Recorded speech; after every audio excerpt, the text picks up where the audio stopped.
ভালুকায় রাস্তার কাজ উদ্বোধন করেন নির্বাহী অফিসার হাসান আব্দুল্লাহ আল মাহমুদ।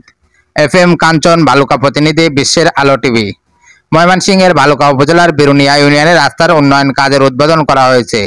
বুধবার 30 এপ্রিল ভালুকা উপজেলা নির্বাহী কর্মকর্তা হাসান আব্দুল্লাহ আল মাহমুদ জালালউদ্দিনের বাড়ি থেকে রাজধানীর বনানীতে ছুরিকাঘাতে নিহত প্রাইম এশিয়া বিশ্ববিদ্যালয়ের শিক্ষার্থী ও ছাত্রদল নেতা জাহিদুল ইসলাম পারভেজের বাড়ি পর্যন্ত উন্নয়ন কাজের শুভ উদ্বোধন করেন।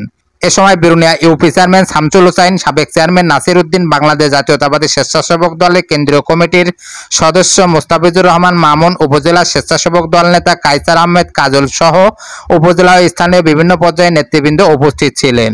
উদ্বোধন শেষে ভালুকা উপজেলা নির্বাহী অফিসার হাসান আব্দুল্লাহ আল মাহমুদ বলেন, পারভেজ আমাদের মাঝখান থেকে চলে যাওয়াটা শুধু তার পরিবার নয়, পুরো দেশের অপূরণীয় ক্ষতি হয়েছে। আজ আমরা তার পরিবারের পাশে যেমনি আছি, তেমনি আমাদের কর্মের দ্বারা আগামী দিনেও আমরা পাশে থাকব। পরিশেষে মরহুম পারভেজের কবরস্থানে ওনার জন্য দোয়া ও মাগফিরাত কামনা করা হয়। মারা গেছেন তাদেরকে মাফ করে দিন রাব্বুল আলামিন। এই পারভেজের মৃত্যু খালেদা জিয়াকে রাব্বুল আলামিন সুস্থতা দান করে দেশে ফেরত এনে দেন রাব্বুল আলামিন। আমাদের উপজেলা ইউনো মহোদয়, আমাদের লোকাল চেয়ারম্যান মহোদয়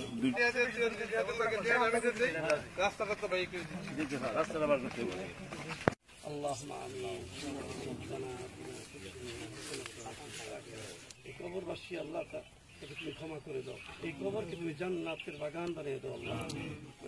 লা ইলাহা ইল্লাল্লাহ মুহাম্মাদুর রাসূলুল্লাহ। আসসালামু আলাইকুম। সবাই টাকা তো নিবে না, যারা নেয় তাদেরকে আমরা দিব।